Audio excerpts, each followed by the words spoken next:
Magandang sukang gabi po sa inyo lahat.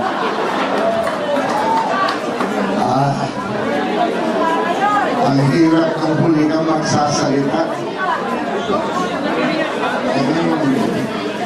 Nadinig ko silang lahat magsalita. They're all brilliant. Palakpakan nyo naman ang snake ng PDP laban, senatorials. Ang hina naman ang palakpak nyo.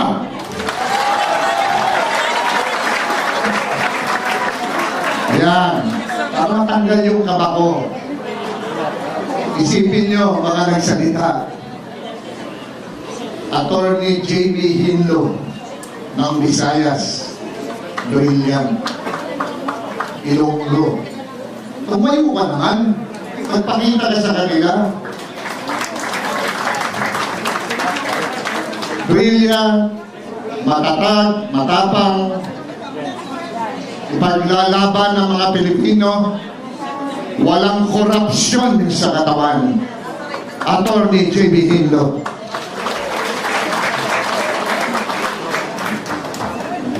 Isa pang natatapos lamang magsalita, ang aking kapatid na taga-Poso Rubio. Ilocano, abogado ko, at alam ko, tutulungan nyo rin ito, Attorney Raul Lambino.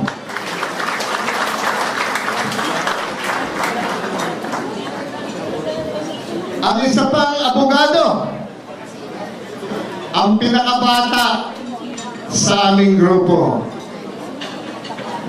Attorney Jimmy Bondok.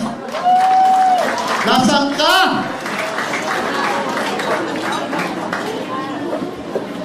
At siyempre,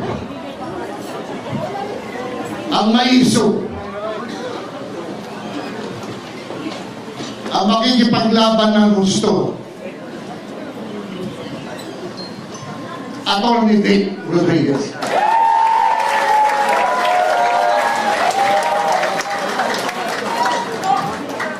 Isa pa ang abogado, napakagaling na congressman, idolo ko. Kung saan nga pumunta yan, sinusundan ko. Kasi nakikita ko yung puso niya. Yung puso niya, nakikita mo, nararamdaman mo. Ginagawa lang niya ang tama. Napakagaling na congressman at alam kong magiging mas magaling na senador, Rodante Marcoleta.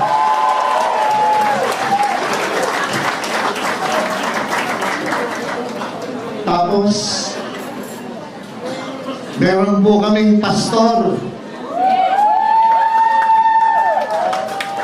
Ang pastor na best friend po ng ating former President Rodrigo Roa Duterte.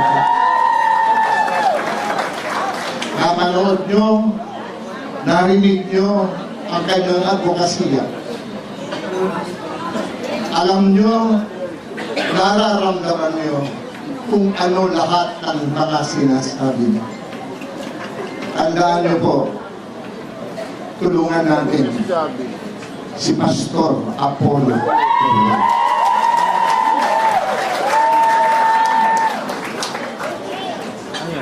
Tumako naman po tayo sa dalawang magigiting na senador na re-electionist natin ngayon. Itagaan nyo sa bato ang kamay niya. Kung nagkaroon man ng bahid ng dugo noon, dugo ito ng mga walang hiya, hindi ng mga matitinong tao. Yan, si Senador Bato de la Rosa.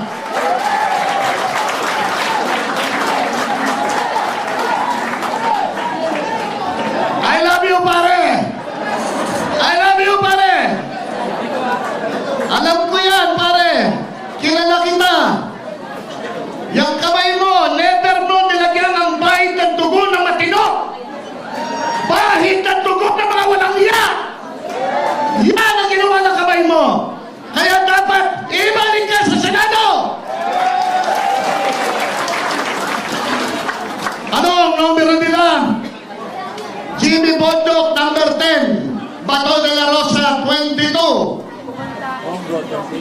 Rodante Marcoleta, 38. Raul Lambino, 34. Pastor Apollo Kibuloy, 53. Jimmy Hillo. Numero 30. Kabisado ko lahat ng mga numero nyo. And last but not the least, my best friend. Nagkakilala kami 2003. Naging magkaibigan kami. Unang araw ng kampanya, nung siya'y tumakbong unang beses bilang senador. Unang araw pa lang, sinamahan ko na siya. Hanggang ngayon, sinasamahan ko pa rin siya. Ganon ang tiwala ko sa kanya. Senador! Na ang tawag ng sambayanang Pilipino ay Mister! Na ang tanging bisyo ay ang man! Anong numero sa balota? 28! Wala na naman palakpak.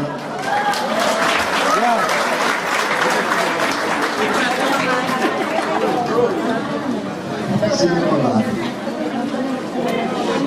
Parang nakalimutan ko sa video ko Parang nakalimutan ko yung maisog number 56. Then can I ask a favor?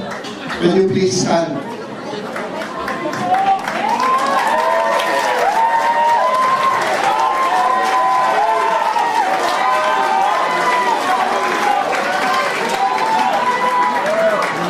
Now, Jimmy Bondok, can you please stand?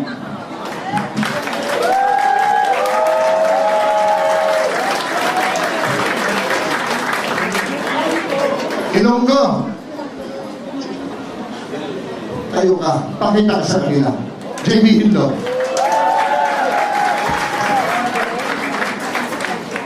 Taga-Posorubio.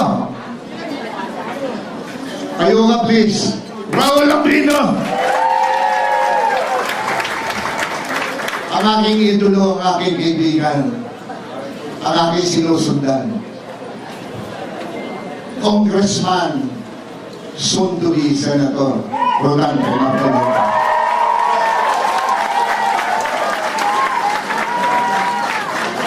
At ang kumpare ko, nasa si Paring Bato. Ngayon, ang nagpapakiusap ko, Senator Bongo,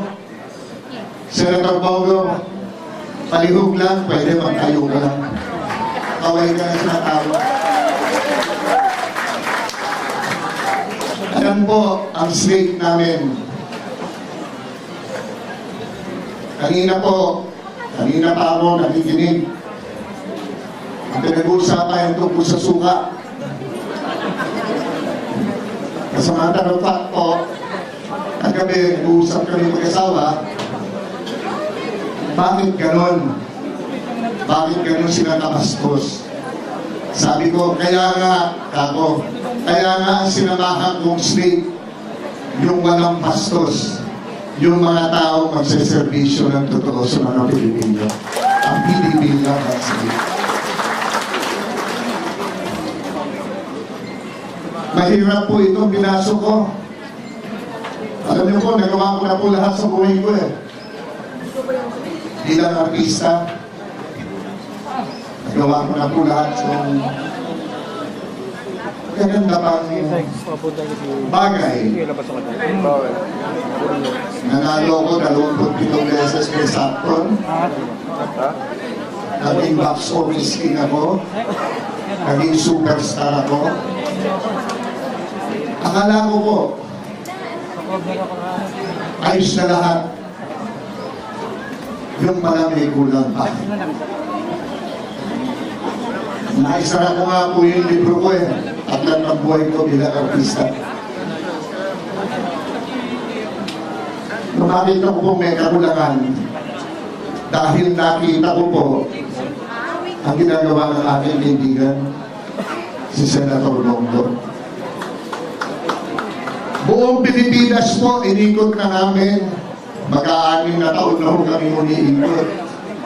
Sa kaduluduluhan po ng Pilipinas, dulot-dulo. Narating ko na po dahil sinasamahan ko po si Senator Bongo kung paano ang pagsaservisyo sa mga Pilipino. Yung totoong pagsaservisyo. Sa pelikula, Tanangin sa Mahihirap, Tulong sa Mahihirap, ginagawa namin yan nila Vivian Perez. Ginawa namin. Pero ang realidad ay ito. Itong nangyayaring kahirapan talaga sa mga mahihirap. I have seen the poorest of the poor all over the Philippines. Balik-balik po kami ni Senator Bongo. Walang tigil. Bawal ang mapagod. Lalabas ko nga lang ng ospital eh. Kasi sumobra ng pagod ang katawan ko. Pero pinilit ko kung dumating ngayong gabi nito, ngayong araw na ito dito. I will not miss this. Like what I said, nasa ako ang buhay ko bilang artista. Meron akong isa pang hindi nagagawa. Kaya nagbukas ako, nag-aklat ang buhay ko muli, pangalawang beses. Pero hindi bilang artista. Bilang isang public servant. This is my last hurrah. And I want to give it all. Ang magagibig ko pong mga kasama, abogado, ako hindi. Meron mga kandidatong, mga kasama natin sa PDP, mga doktor, ako hindi. Meron mga engineer, ako po hindi.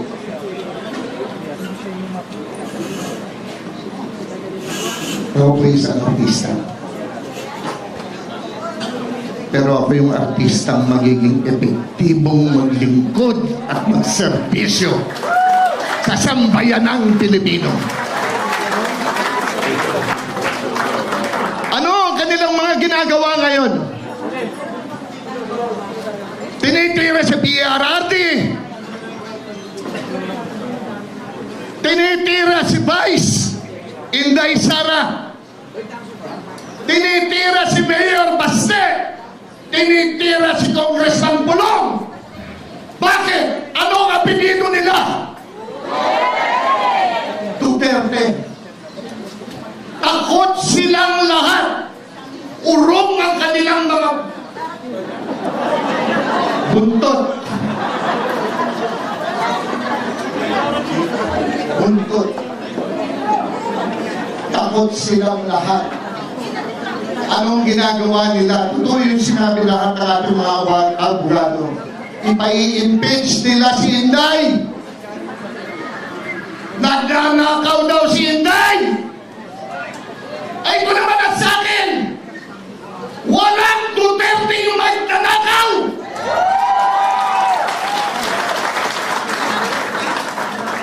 Kung haharap silang lahat sa salamin, alam nila sasabog yun, kaya ayaw nilang lahat sumarap sa salamin. Alam nila kung sino ang mga magnanakaw at alam nilang sila yun. Bakit ganito nangyayari sa atin? Salamat. Bakit ganito nangyayari sa ating bansa? Pati nga ang West Philippine Sea, sinisisi pa kami RRD.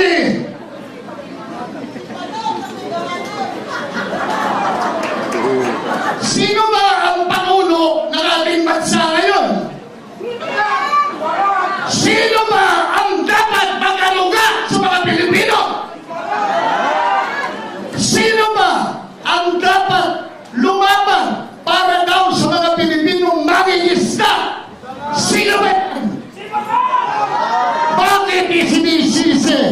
kay former President Rodrigo Roa Duterte. Bakit? Bangag nga! Bangag nga! Kayo pong lahat, alam niyo kung anong mga tunay na nangyayari. Ngayon, dito sa atin. Sabi nila, bakit tatakbong Senador yung Philip Salvador na yan? Ano ba, alam mo yan? Babaero lang yan. Sabi nila. Sabi ko noon yun,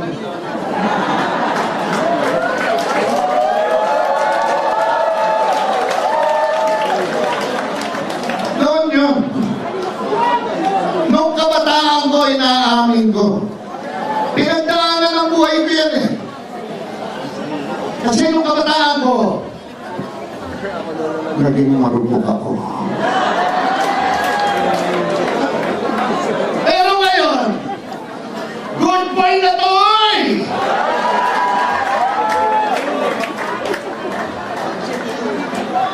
Uy, wala naman akong asi. Ikaw talaga, sobrang pagmamahal mo sa best friend mo. Hindi mo ako, hindi na sa'yo. Good boy na ako talaga. Ito yun. Ito naman si Coco Live, parang hindi naniniwala.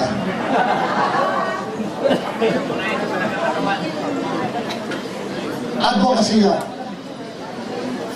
Kapayapaan, peace and order. Gusto kong ipagpatuloy ang naiwan laban ni PRRD. Gusto kong manumbalik ang tiwala ng mga magulang na makakauwi at kanilang mga anak na hindi mabidisgrasya, hindi makikita, hindi malalay, hindi mapapatay. Gusto kong mawala na ang bentahan ng droga sa harapan mismo ng krame. Merong pinapatay na foreigner sa loob mismo ng krame. Sa loob ng sasakyan. Pinatawag yan ni Senator Bato sa Senado.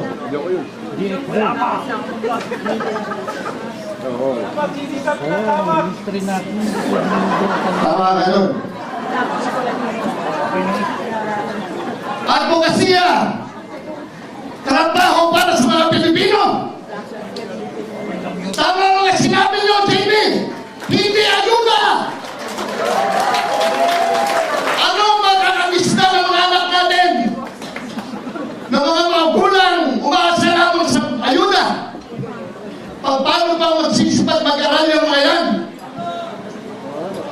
Huwag maging tamad! Walang tamad na Pilipino!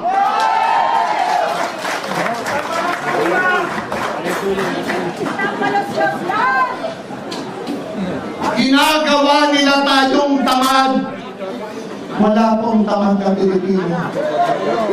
Kaya kailangan ko talaga magkaroon tayo ng matibay na batas para magkaroon ng trabaho mga Pilipino.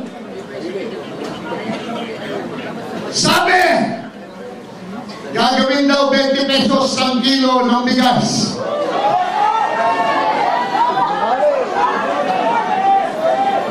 Nakabili na ba kayo ng 20 pesos?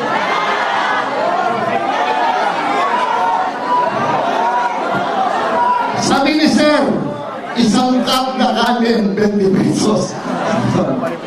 Tama ka doon. Tama ka doon. Tapos tinatawag kaming utusan lang na bumili ng suka. Senator Bato de la Rosa, Senator Bongo, bumibili ng suka. Inuutusan silang bumili ng suka. Atty. Hinlo, Atty. Jimmy Bondo, Atty. Vic Rodriguez, Atty. Lambino, Atty. Marcoleta. Inuutusan lang bumili ng suka. Philip Salvador, artista. Pinabibili ko sa maid ko yung suka. May masarap ang suka, lalo na sa yung lumpiang ubod, di ba? Yun. Senior citizens, walang nagbanggit kanina. Nasaan po kasi ako po yan. Lahat ng napuntahan namin ni Senator Bongo, yung mga senior citizens lumalapit sa akin. Tatakbo ka raw, kung tatakbo ka, huwag mo naman kaming pabayaan. Nakalimutan na kami ng lipunan. Yan ang sinabi nila. Pribileyo pa para sa kanila, dagdagan natin, kawawa ang senior citizens.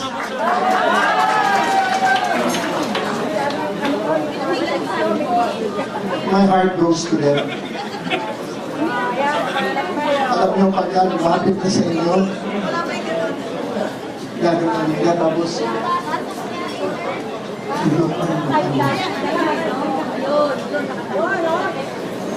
suntok po sa puso niya. Hindi kaya ng dibdib niya.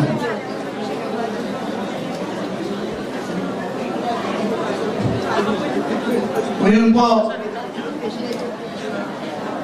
pwede mo ba ako magtanong sa inyo?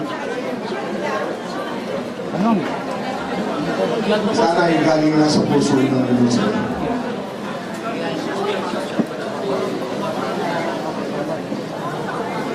Mahal niyo ba tutulungan niyo si Jimmy Boydo? Mahal niyo ba tutulungan niyo si J.D. Hinlo? Mahal niyo ba tutulungan niyo si Nick Rodriguez? Mahal niyo ba tutulungan niyo si Raul Lambino? Mahal niyo ba tutulungan niyo ang aking idolo, Ronald de Marcoleta? Mahal niyo ba si Pastor Apollo Kibuloy? Bato de la Rosa? Mr. Malasakit Bongo? Robin Padilla? Wag. Hindi ako papayag niyan. Senador Robin Padilla! Philip Salvador! Mahal niyo ba ang pinakamahal nating presidente ng Pilipinas, Rodrigo Roa? Lahat na lang mahal niyo. Paano ako? Mahal din namin, Philip Salvador! Pwede rin po ba akong humingi ng konting pagmamahal niyo at suporta? Pwede po ba? Ako si Philip Salvador, hindi abogado, hindi doktor, hindi engineer. Ako isang artista. Pero walang bahay politik! Isang artista magiging epektibo maglingkod sa sambayanang Pilipino. Philip Salvador, Walang bahay politik! kandidato bilang senador ng PDP Laban, numero 58 sa Balota. Magandang gabi po sa inyo.